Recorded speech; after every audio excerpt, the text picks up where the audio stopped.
Vive la République et vive la France. Vive la République et vive la France. Vive la République, vive la France. Et vive surtout la République LCI avec Roselyne Bachelot et nos républicains du jour. Bien sûr, Nathalie Tomasini, avocate au barreau de Paris. Rebonjour Nathalie Tomasini. Et Charles Becbédé, président fondateur de Gravitation et conseiller municipal de Paris. Il y a aussi Jean-Pierre Mercier qui est avec nous, délégué syndical CGT, non pas à la SNCF, mais à PSA Peugeot Citroën. Tout en noir. Tout en noir, exactement. Et puis Julien Arnaud qui nous a rejoint, qui va nous emmener tout à l'heure dans le passé avec sa boîte à archives. Pour l'heure, le présent avec la situation dans les gares et notamment du côté de la gare de Lyon se trouve Tiffaine Puoget. Est-ce qu'il y a quand même quelques trains qui roulent, Tiffaine ? Oh, quel temps pour ça. Oui, pour le moment, les trains roulent plutôt bien. La gare est quasiment vide, rien à voir avec ce qu'on a pu voir ce matin et surtout ce qui va se passer cet après-midi, en fin d'après-midi à l'heure de pointe, puisque c'est là qu'il y aura le plus de problèmes. Pour le moment, pas de RERD, aucun RERD qui circule jusqu'à 17h. À partir de 17h, il y aura des RERD, quelques-uns, un train sur 6 seulement, mais il y aura également des gros problèmes sur les Transiliens. Il y aura des problèmes également sur les TGV. Évidemment, nous serons là pour vous donner les toutes dernières informations. Et actuellement, dans cette gare, c'est à la voie 23, il y a une assemblée générale qui est en cours. Nous allons pouvoir la suivre dans les heures qui viennent. C'est un conflit dur. Merci beaucoup Tiffaine auquel est confronté le président. C'est la une du journal Le Monde d'ailleurs à paraître demain. La une qui vient de nous parvenir face à une forte mobilisation pour Emmanuel Macron. D'autant qu'il n'y a pas que la SNCF, que ça se tend. Il y a un certain nombre de secteurs où les grèves commencent, où les blocages commencent à s'agglomérer les uns avec les autres. Et ça a suscité pas mal de réactions politiques ce matin. Écoutez. La convergence des luttes, c'est un slogan et c'est un vieux rêve pour certains qui retrouvent quelque part une forme de jeunesse en reprenant cette expression. Il y a une convergence de gauchistes. Voilà, aujourd'hui, c'est une convergence de gauchistes. En tous les cas, on pousse à ça, voilà, et c'est la seule solution. Et je crois que c'est cette idée-là qui est en train de se répandre en réalité. Qu'est-ce que ça veut dire, cette agrégation des luttes, si ce n'est une volonté de désordre ? La convergence de gauchistes, ça vous a bien plu, Jean-Pierre Mercier ? Oui, venant du Front National, écoutez, c'est... Vous savez qu'ils vous soutiennent dans le combat de la SNCF ? Non, c'est plus compliqué que ça, leur soutien. Eux, ils font tout porter sur l'Europe, etc. Sur la convergence des luttes, en tout cas, c'est un cap. C'est un cap, c'est évidemment... Vous l'espérez, Jean-Pierre Mercier, cette convergence ? Bien sûr, parce que la situation, elle est quand même... comment vous dire, c'est ce qu'on disait tout à l'heure. Ceux qui travaillent, la vie est beaucoup plus dure pour eux. Nos salaires sont bloqués.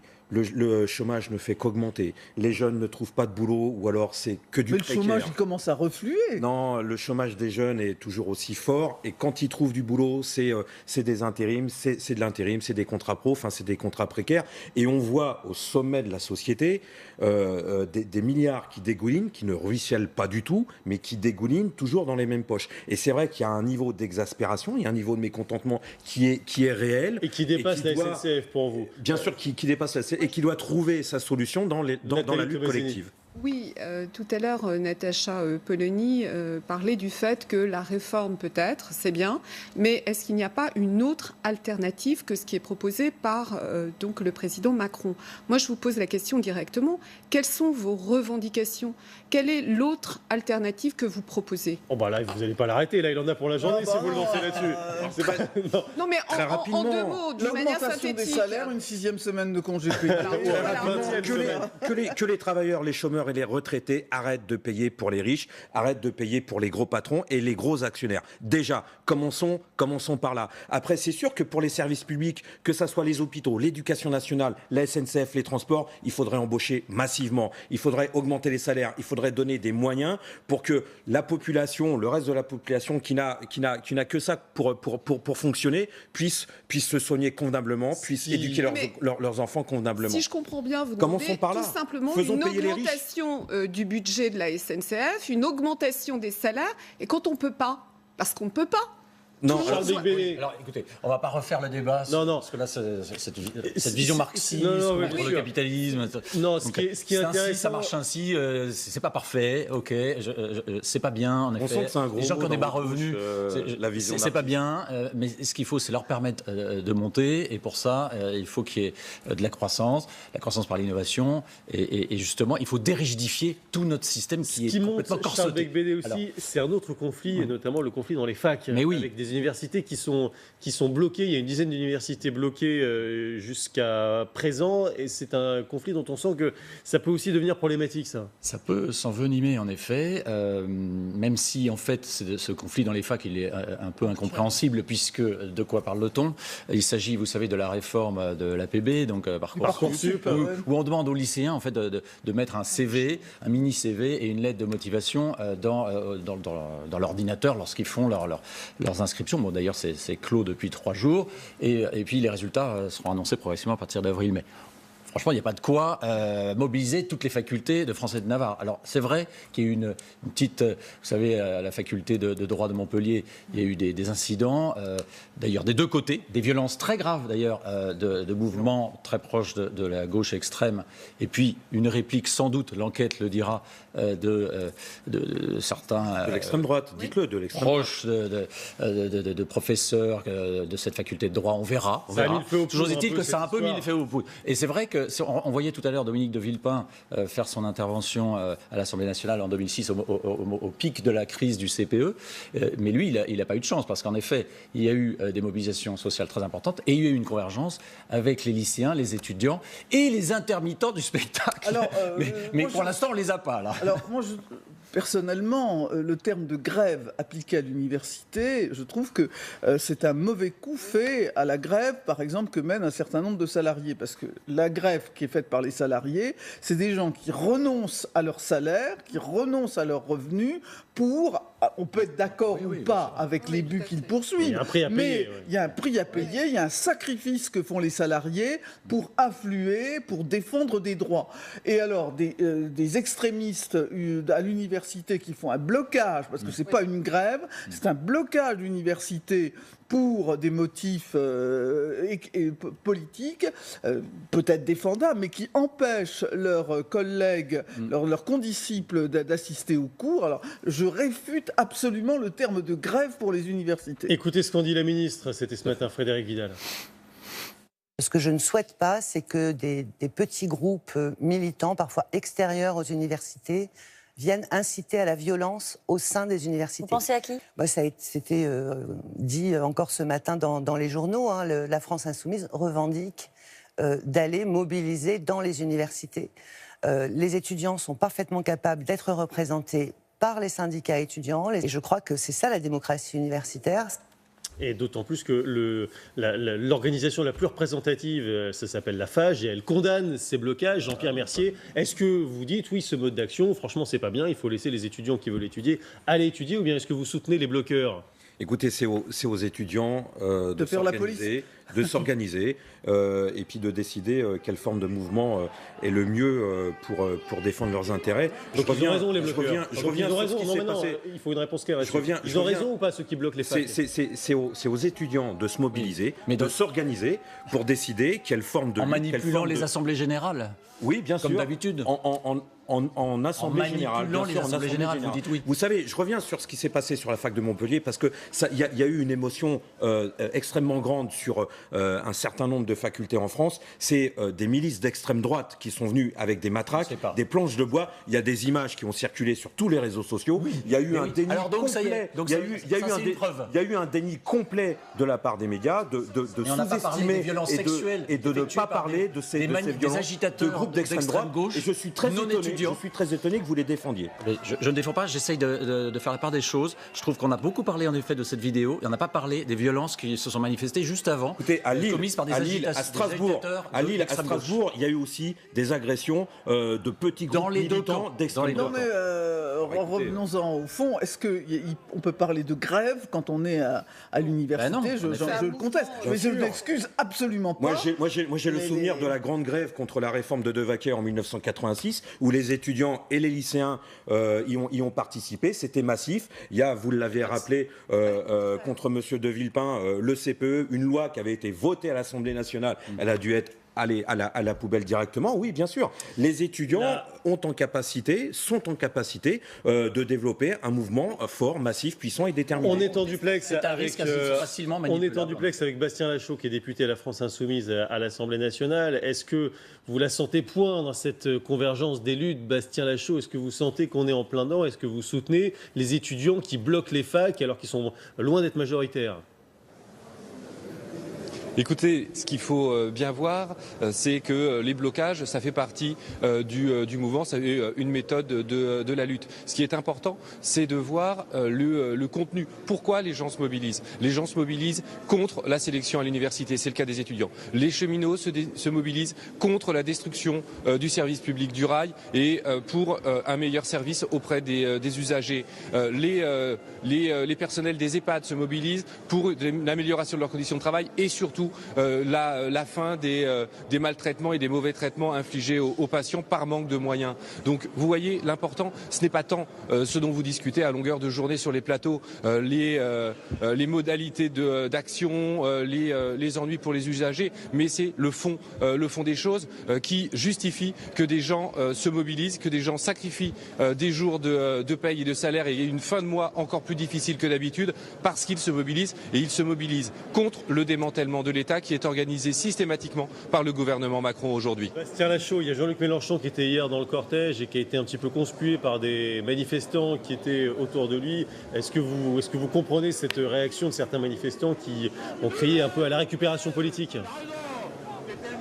Non, écoutez, hier, si vous regardez ce qui s'est passé, Jean-Luc Mélenchon a, comme d'habitude, été toujours très bien accueilli auprès des travailleurs, parce qu'on sait très bien que la France Insoumise défend les travailleurs sur l'ensemble des mouvements sociaux.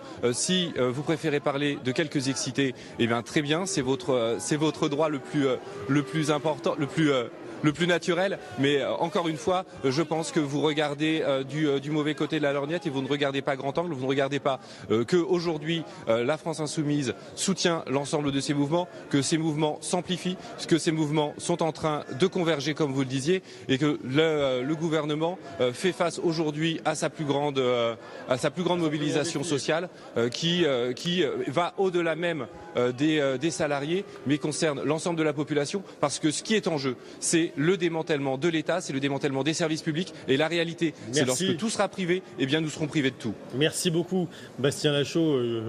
Julien Arnaud, l'accueil hier n'a pas été franchement amical par les travailleurs. Hein. Franchement, tous ceux qui étaient autour, il y avait plus que 2-3 excités. Quand même. Oui, on voyait, pendant que Bastien Lachaud vous répondait, on voyait les images, les sifflets, les huées qu'on a pu entendre de certains manifestants en direction de Jean-Luc Mélenchon. Alors c'est vrai que ce n'était pas tous les manifestants, et c'était, on le voit bien, un petit groupe, etc. Mais il y a eu ces revendications et ces critiques de récupération politique. Hein. Ni Dieu, ni Maître, ni Mélenchon. Hein. C'était le slogan que poussaient ces... Les anarchistes, on peut le penser. Exactement. Voilà, Jean-Luc Mélenchon, lui, a fait un communiqué dans la soirée expliquant oui, on m'a peut-être confondu avec des membres du Parti Socialiste. Il a été membre du Parti Socialiste. Il a été membre, voilà, dans son passé. Et expliquant je me suis engouffré dans le métro, tout simplement. Pourquoi ? Car j'allais à l'Assemblée nationale pour les questions au gouvernement. Voilà la justification de Jean-Luc Mélenchon. C'est pas une exfiltration. Voilà, mais c'est sifflé, on les entend bien. Vous l'accueilliez comment dans les manifs, Jean-Pierre Mercier, Jean-Luc Mélenchon? C'est normal, il a sa place ou pas? Vous condamnez ces huées? Moi, je pense qu'il a tout à fait sa place dans les manifestations, comme tous les partis politiques, à part le Front National, qui soutiennent les cheminots, qui soutiennent la lutte des cheminots. Il vous soutient pourtant, le Front National.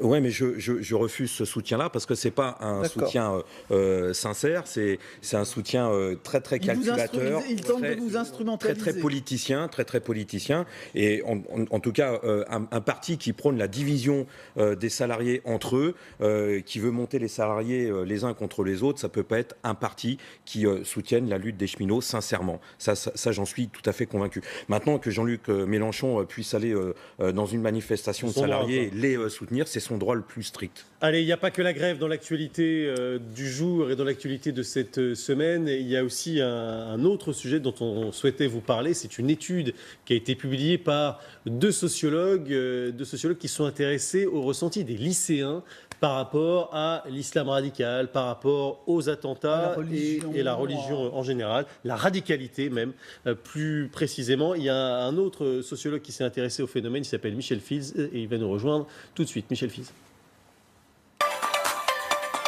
Bonjour à vous, Michel Fields. Bonjour. Alors, vous êtes sociologue également, auteur de La radicalisation de la jeunesse, la montée des extrêmes. Il y a pas mal de chiffres dans l'étude de Olivier Galland et Anne Muxel, vos confrères, qui font froid dans le dos, qui interpellent sur le ressenti de ces lycéens. Ils en ont interrogé 7000. Alors, ils précisent que ce n'est pas un échantillon représentatif. Ils sont allés dans des lycées où il y avait beaucoup d'élèves musulmans pour avoir justement un ressenti profond. Par exemple, un chiffre qui interpelle forcément quand on demande à ces lycéens si la religion avait raison contre la science, la religion a-t-elle raison contre la science?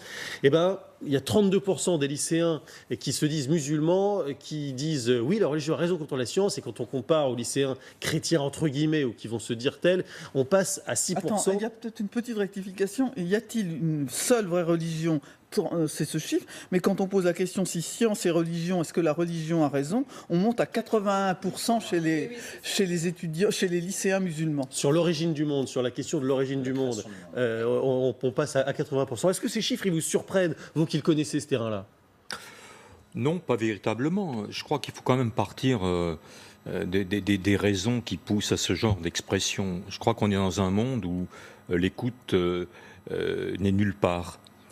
Donc la radicalité est partout et prend des formes, effectivement, qui peuvent être des formes religieuses ou des formes politiques, donc pour le coup radicales. Je crois qu'il faut bien comprendre que derrière ce type de discours, il y a des carences qui se manifestent, des carences identitaires, des carences de sens, par rapport à la place ou à la non-place qu'on peut avoir dans une société. Donc à un certain moment, comme il faut se faire entendre et qu'on ne peut se faire entendre que quand on tient un discours sensationnel, radical, on dit des choses qui ne sont pas forcément... C'est de la provoque, quoi. Oui, mais c'est pas forcément je dirais, du niveau de la conviction. Moi, je suis pas certain que les créationnistes sont convaincus comme ils l'affirment. Mais à un discours très fort, il faut opposer un discours qui soit aussi fort pour qu'il soit médiatiquement entendu. Vous refusez d'opposer ce qu'on appelle la sociologie, qui serait la culture de l'excuse, qui expliquerait tout par la question sociale, et la sociologie qui explique cela plutôt par une approche culturelle. Vous pensez que les deux choses peuvent se réunir, se retrouver? Je crains, enfin au moins j'ose espérer qu'il n'y a qu'une sociologie.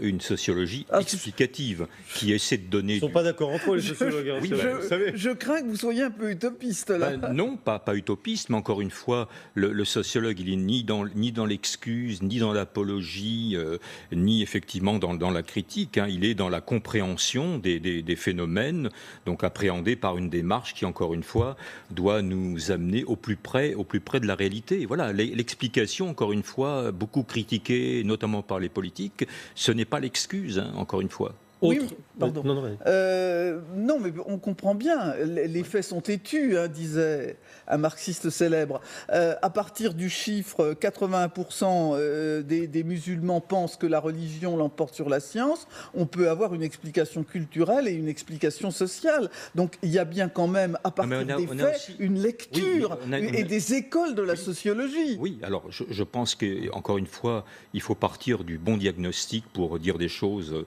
à peu près intelligente.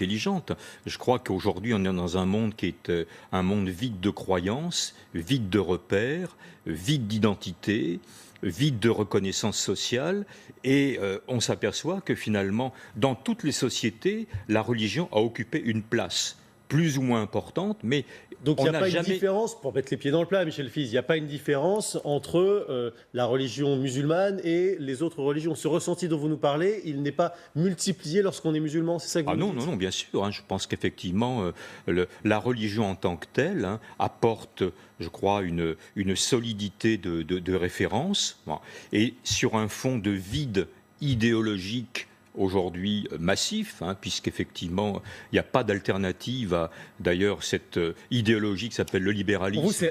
En fait, il y a un besoin de radicalité qui, finalement, est rempli, si on peut dire, par la religion, alors qu'avant, il était rempli par autre chose. Charles Beigbeder. C'est vrai qu'avec la chute du mur, en 1989, on a eu un peu la fin des idéologies, entre guillemets. Enfin bon, on a beaucoup glosé là-dessus. Mais c'est vrai qu'on est dans un monde un peu plat, et puis aussi qui s'est énormément américanisé, standardisé. Moi, je parle de McDonaldisation du monde.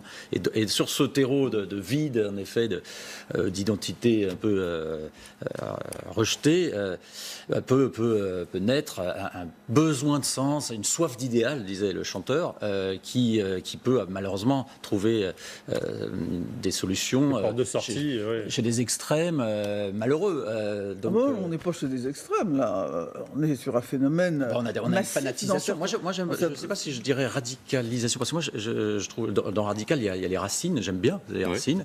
Je parlerais plutôt de fanatisation ou d'extrémisation, absolument, d'intégrisme. Voilà. Nathalie Tomasini. Il me semble que dans cette étude, il est question non seulement de la radicalisation religieuse, mais également de la radicalisation politique et culturelle.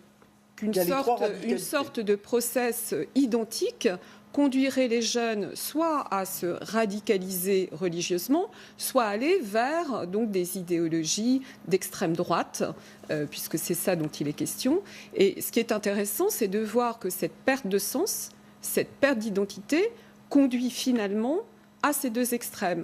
Et de surcroît, je rajouterais, est-ce que l'un n'est pas tellement vers l'extrême droite que ça va dans ces lycées, en l'occurrence. Non, mais c'est également dans l'étude. Et je rajouterais qu'il y a une explication peut-être, qui est que la radicalisation politique peut être une réaction à cette radicalisation religieuse. Autre chiffre, peut-être, je vous redonne la parole, Michel Fize, mais autre chiffre marquant de cette étude, la question est-il acceptable de combattre les armes à la main pour sa religion? Question forte, et la réponse ne l'est pas moins. 20% des adolescents musulmans pensent que oui, combattre les armes à la main pour sa religion, c'est acceptable, contre 10% quand on prend un échantillon représentatif. Michel Fize. De toute manière, toutes les religions, en tout cas les grandes religions monothéistes, comportent une dimension guerrière. En commençant par la religion chrétienne, les croisés, c'était nos djihadistes de l'époque. Il faut on parle de maintenant. Oui, mais c'était il y a 8 siècles. Là. Oui, mais encore une fois, le monde était différent. Je pense encore une fois que nous sommes dans une situation, vous l'avez dit tout à l'heure, d'extrême tension. Il y a quelques années, je parlais de climat pré-révolutionnaire, quand on assistait au phénomène Nuit debout, d'ailleurs qu'il faudrait peut-être rajouter dans l'analyse, parce qu'il y a aussi cette dimension de l'extrême gauche. Elle l'est dans l'analyse, dans la radicalité politique. C'est une bonne chose. Je pense que nous sommes clairement aujourd'hui dans une situation pré-révolutionnaire. Il faut appeler les choses par leur nom. Les convergences, je crois, elles sont en cours de constitution. Ça me rappelle d'ailleurs qu'il y a une convergence dont on ne parle pas. Pourtant, c'est le 50e anniversaire de mai 68. On est effectivement dans des convergences d'approche, je dirais, remarquables. Alors évidemment, après, on va brandir ce qu'on brandissait en 68. Quand les syndicats se manifestent, que les partis politiques passent derrière, on crie à la récupération. Vous l'avez dit tout à l'heure, c'est pas de la récupération, c'est un soutien politique. Les partis politiques ont le droit de soutenir les combats syndicaux. Vous êtes d'accord avec Jean-Pierre Mercier? Est-ce que vous le souhaitez surtout? Je le souhaite, oui, bien sûr. Est-ce que vous le sentez? Je pense qu'on n'en est pas encore là. Mais en tout cas, c'est encore une fois le cap à tenir. C'est une évidence pour moi où la lutte collective, le mouvement social, quand il se met en branle, qui déplace des millions et des millions de salariés qui font fonctionner cette société, oui, quand ils se mettent à revendiquer, à relever la tête, à ne plus baisser les bras, oui, ça fait progresser la société tout entière. Même si c'est une radicalité religieuse. Alors, vous savez, là, je vais parler en mon nom personnel. Moi, je suis athée. Oui, le poids de la religion catholique, vous l'avez rappelé tout à l'heure, a pesé énormément en France, mais bien plus récemment. On s'en est débarrassé que très récemment. Et ça a été l'école. Ça a plutôt fait du bien la France, vous savez. Non, pas le poids de la religion catholique. Son lent travail depuis 2000. Non, que ça c'est pas le débat du jour. Écoutez, on va pas faire ça. L'égalité des femmes. C'est étonnant. Dès qu'on touche à la religion catholique, ça, alors là, voilà, on monte, on fait bondir. Vous dites on s'en est débarrassé, ça m'énerve, forcément. Mais oui, on s'en est débarrassé quand même dans l'école. En premier lieu, l'école, et je pense que les préjugés religieux doivent être combattus, bien sûr, et ça doit commencer par l'école.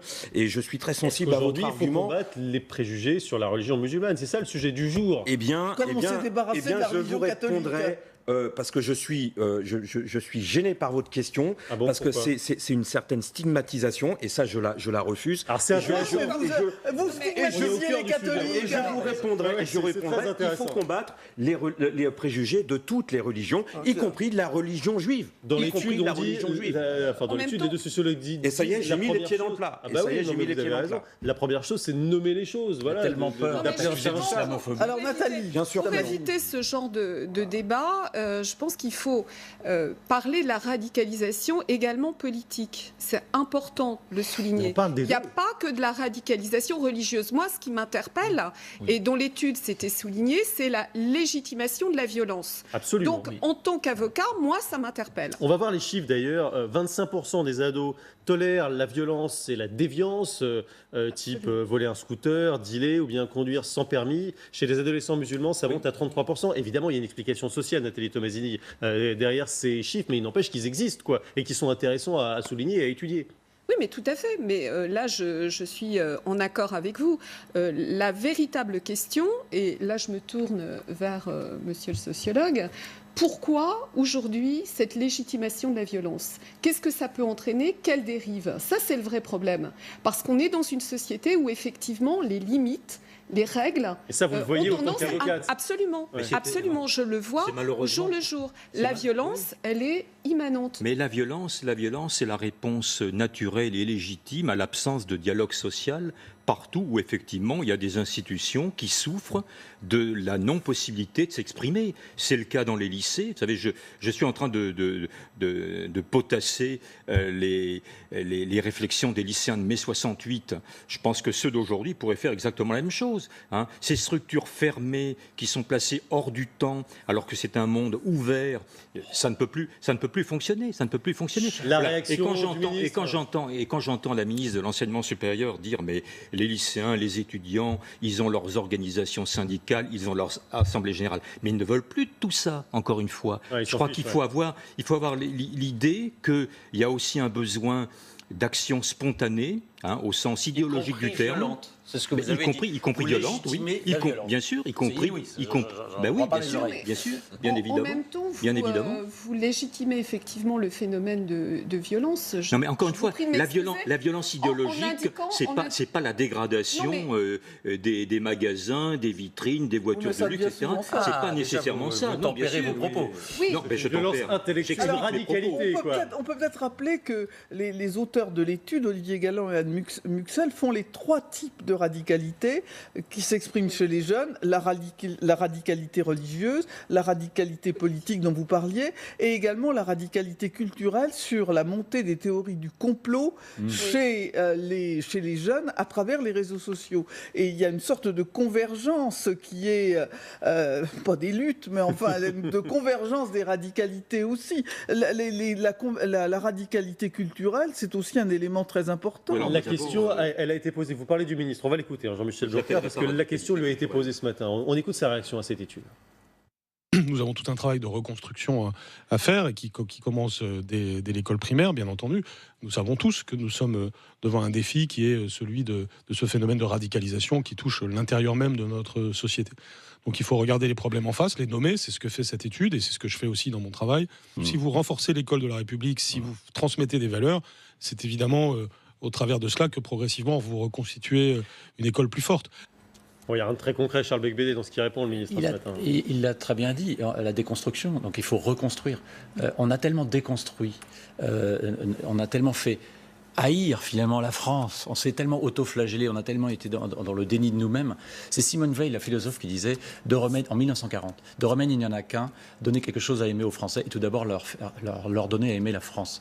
Ben, on en est là. Voilà. Et je crois même que ça s'est aggravé parce que plein d'éléments, parce que le pédagogisme, parce que des constructions systématiques, décolonisation mal gérée. Et maintenant, on a en effet cette jeunesse qui est perdue, qui est en recherche d'idéal et qui malheureusement ne le trouve pas au bon endroit. Et qui parfois a des commentaires qui sont quand même assez frappants et assez choquants, notamment sur Charlie dans l'étude. Lorsque les auteurs de l'étude parlent avec les lycéens de Charlie, ils entendent très souvent cette phrase, Charlie Hebdo, ils l'ont un peu cherché. Voilà ce qui revient. Ça nous a rappelé une séquence qui avait été tournée pour une émission de LCI, justement, dans nos quartiers, autour de cette question de Charlie. Regarde.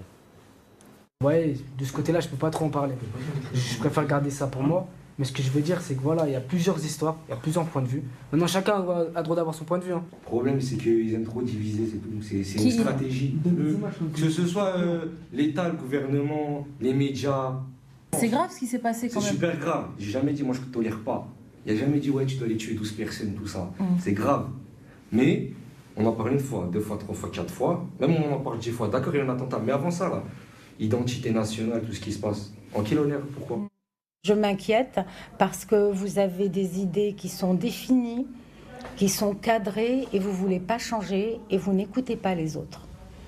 Pour vous, tout est clair. C'est un complot, c'est comme ça, on en parle trop et ça s'arrête là. Vous ne discutez de rien. Vous êtes sûr de vous. Moi, je viens d'une génération où on doutait de beaucoup de choses, on se posait beaucoup de questions. Très intéressant ce que dit ce professeur. Je pense que là, on est tout à fait au cœur, je crois, d'une vraie question, c'est-à-dire la confusion qui est faite entre les opinions et les savoirs sur effectivement cette idée que tout se vaudrait. Alors ça nous vient peut-être de très très loin. Voilà. Et je pense qu'il faut réapprendre qu'il y a d'abord des personnes qui sont rémunérées pour fabriquer du savoir, c'est-à-dire des connaissances qui ne soient pas contestables. Voilà. Et il faut bien effectivement... Qui sont contestées pourtant. Ouais, mais qui sont contestées, encore une fois, parce qu'effectivement, on s'éloigne de la preuve scientifique des opinions. Donc il y a des opinions qui peuvent être des points de vue, qui peuvent faire plaisir, mais qui sont effectivement du ressort... du plaisir pur, mais pas, encore une fois, de la rigueur. Voilà. Vous savez, Platon disait, l'opinion, c'est une apparence de connaissance. Voilà. Eh bien, effectivement, il faut apprendre aux gens qu'on peut avoir des opinions, mais qu'une opinion n'est pas forcément une connaissance. Comment les professeurs peuvent reprendre la main? Une absence de sens critique, de façon générale, oui. et une régression, en fait, par rapport aux lumières, entre guillemets. C'est quand parce que l'école ne fait pas son travail. On n'ose plus savoir. L'école ne fait pas son travail. Désastre, en effet, de l'école. D'où la nécessaire reconstruction. Non, mais l'école est relativement... Vous voulez privatiser l'école? Non, mais l'école est impuissante. Il faut trouver une solution, les jeunes, parce que là, c'est les réseaux sociaux, c'est les médias. Moi, je voudrais souligner simplement quelque chose. J'ai un fils de 16 ans. Donc, en plein dans le panel de l'analyse dont on parle. C'est une génération attentat. Depuis qu'il est jeune, depuis qu'il est en mesure de s'exprimer, il voit en boucle donc les attentats, les horreurs, les conséquences de ces attentats. Et il y a une peur chez les jeunes. Il y a une peur. C'est une question aussi de territoire. Ils se sentent envahis. Donc effectivement, il y a une crispation et une tendance à vouloir s'orienter parfois vers des idéologies extrémistes. Parce que effectivement, on ne se rend pas compte de l'impact en boucle de vos images sur toutes les chaînes. Les jeunes ont peur. Et on essaie d'expliquer, justement, non, on essaie de déconstruire les fantasmes, les complots, on ne fait que ça, maître. Non, il y a un constat, c'est-à-dire qu'on leur montre ce qui se passe, c'est grave, c'est très grave, la nation est en danger. Et il n'y a pas véritablement d'explication. Il y avait des générations. Il y a combien de centaines de milliers de jeunes qui sont morts dans les tranchées et puis le monde est violent. Non, mais je pense encore une fois qu'il faut repartir des besoins fondamentaux de toute société. Toute société a besoin d'une ou de plusieurs pensées structurantes qui soient effectivement des cadres là, pour la réflexion. La deuxième chose, Tout individu a besoin d'une identité sociale positive. Tout individu doit savoir qu'il compte. D'ailleurs, moi, j'appellerais votre émission « La République pour tous ». Voilà. Parce que pour le coup, la République n'est que pour quelques-uns. Et les quelques-uns, à partir du moment tous ceux où qui ils veulent sont... regarder sont bienvenus, je vous rassure. Oui, bien sûr, je comprends. Et ils sont bien. de plus en plus nombreux. Voilà, exactement. Non, je pense qu'on ne peut pas accepter effectivement des situations où les uns sont à l'écart du monde, ce qui est le cas aujourd'hui, malheureusement. Allez, on va revenir justement à une époque où les idéologies avaient davantage de sens et où les personnalités étaient aussi peut-être beaucoup plus emblématiques, ou peut-être l'a-t-on fantasmé. D'ailleurs, Julien Arnaud nous ramène 50 ans en arrière, la boîte à archives. Ah ben voilà. Et oui, avec qui, Julien? Martin Luther King, puisque les États-Unis, et pas que, commémorent les 50 ans de la mort de Martin Luther King, le leader du mouvement des droits civiques américains. Le 4 avril 1968, à 18h01, Martin Luther King est assassiné au balcon de sa chambre d'hôtel de Memphis, la chambre 306 du Lorraine Motel. L'assassin sera capturé 2 mois plus tard à l'aéroport de Londres. Et surtout, quand on dit Martin Luther King, on pense bien sûr à son discours I Have a Dream. Oui, Roselyne, prononcé le 28 août 1963 à Washington. I have a dream that one day this nation will rise up and live out the true meaning of its creed. Et on fait un bond en avant. Nous sommes en France cette fois-ci, car le discours de Martin Luther King, le I Have a Dream, a inspiré beaucoup, en tout cas quelques-uns, des politiques français. Nous sommes au printemps 2007, le candidat UMP à la présidentielle, un certain Nicolas Sarkozy, s'adresse en meeting à la jeunesse et cite I Have a Dream. Je rêve que mes 4 petits-enfants vivront un jour dans un pays où on ne les jugera pas à la couleur de leur peau, mais à la nature de leur caractère. Il n'y a rien à changer à ce que disait ce pasteur noir. Mais souvenez-vous, ce discours, ces mots, ces paroles-là, elles ont bouleversé le monde. Voilà, Nicolas Sarkozy. On s'en souvient moins de ce discours-là. Ouais, pourtant, il a cité longuement Martin Luther King. Alors, le flambeau de Martin Luther King a été repris dernièrement par sa petite fille. Et oui, c'était il y a quelques semaines dans les rues de Washington, manif contre les armes à feu. Yolanda Rennie King, 9 ans, galvanise les centaines de milliers de manifestants. Mon grand-père a fait le rêve que ses 4 petits-enfants ne seraient pas jugés selon la couleur de leur peau, mais en fonction de leur personnalité. Je fais un rêve dans lequel trop c'est trop.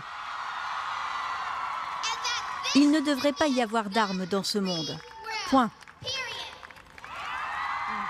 Voilà, la relève chez les... Comme quoi, c'est un peu héréditaire quand même. Hein. Exactement. Et on va terminer juste par cette image, toujours hommage. Regardez, ça se passe en Italie, dans un champ près de Vérone. C'est un agriculteur et artiste italien qui a réalisé cette œuvre en dessinant avec son tracteur le visage du célèbre pasteur, un portrait long de 120 mètres qui aura nécessité 7 heures de travail. Magnifique, bravo, superbe image. Merci beaucoup Julien. L'ordonnance de Bachelot. Oh, c'est une ordonnance qui va faire plaisir à Jean-Pierre Mercier. Mon ordonnance s'adresse aux consommateurs, mais pas que, invités à la vigilance. Vous êtes peut-être le titulaire d'une carte de réduction. Méfiez-vous de ne pas vous faire jouer réduction piège à con. Je vous explique. Ça se passe dans les magasins de l'enseigne La Halle qui vend des vêtements et des chaussures. Les caissières avaient reçu la consigne d'oublier, je mets tous les guillemets du monde, d'oublier de demander aux clients leur carte de fidélité lors du passage aux caisses. La consigne précisait en outre que si le client revenait avec son discours, avec son ticket, le discours était formaté pour lui présenter des excuses pour cet oubli. Personne n'ignore évidemment que l'enseigne traverse de grandes difficultés, que le programme de fidélité est sans doute trop avantageux. D'abord, on prend des clients pour des imbéciles, ça c'est sûr, mais surtout, on instrumentalise les caissières, obligées de se faire les agents d'une manipulation, et ça, c'est vraiment tout à fait insupportable. Un commentaire, Charles Becbédé, là-dessus d'abord ? Oui, il y a pire. Il y avait une caissière qui avait utilisé une de ces réductions. Alors, c'est pas cette enseigne-là, et qui a été virée. Donc là, je ne défends pas. Ah non, Oui, c'est indéfendable. Ça, c'est de la violence. Ça, c'est de la violence. Jean-Pierre Mercier, c'est une vraie violence. Vous avez entendu parler de ça ou pas? Non, j'avais pas entendu parler. Mais ça m'étonne pas. Ça m'étonne pas. Vous savez, les patrons sont prêts à tout pour défendre leurs intérêts. Non, soyez sympa. On finissait bien. Ah oui, on finit bien. Cela dit, Charles Becbédé, ça correspond incontestablement à une certaine tendance de la part de pas mal d'entreprises à faire semblant d'oublier, quoi. Alors là, ils sont fait choper parce qu'il y avait une preuve écrite. Et il y a des brebis galeuses partout, dans toutes les strates de la société, y compris chez les patrons. Point. On veut des noms. Allez-y, balancez un peu, non? Pitié. C'est trop long, la liste est trop longue. Non, mais il n'y a pas que le secteur du commerce qui fait ce genre de pratique, où il y a des frais qui se rajoutent. Mais d'ailleurs, un petit peu de façon... si vous me lancez là-dessus, le nouveau code du travail va permettre de limiter certains comportements abusifs de patrons là, qui jouaient le chantage à la prime de licenciement en disant on se reverra dans 3 ans au prud'homme, et puis ils mettaient la clé sous la porte. Alors que là, on a un barème, une grille bien expliquée. On ne commence pas ce débat. Et nous, salariés, c'est un progrès social. Oui, c'est super. Mais si on reprend ce que disait Martin Luther King, ce n'est pas la couleur politique, on peut le dire, qui compte, mais la personnalité. Moi, je fais le rêve que vous puissiez vous asseoir autour d'une table de négociation et on termine rapidement avec le président Macron, parce que vous avez une personnalité, vous avez des idées intéressantes. Je suis d'accord avec vous. Voilà. On va en finir avec lui. Allez, on fait le rêve de la Concorde en direct sur LCI. Merci à tous. La République LCI revient demain, 9h midi. Salut Roselyne. Merci à tous, à demain.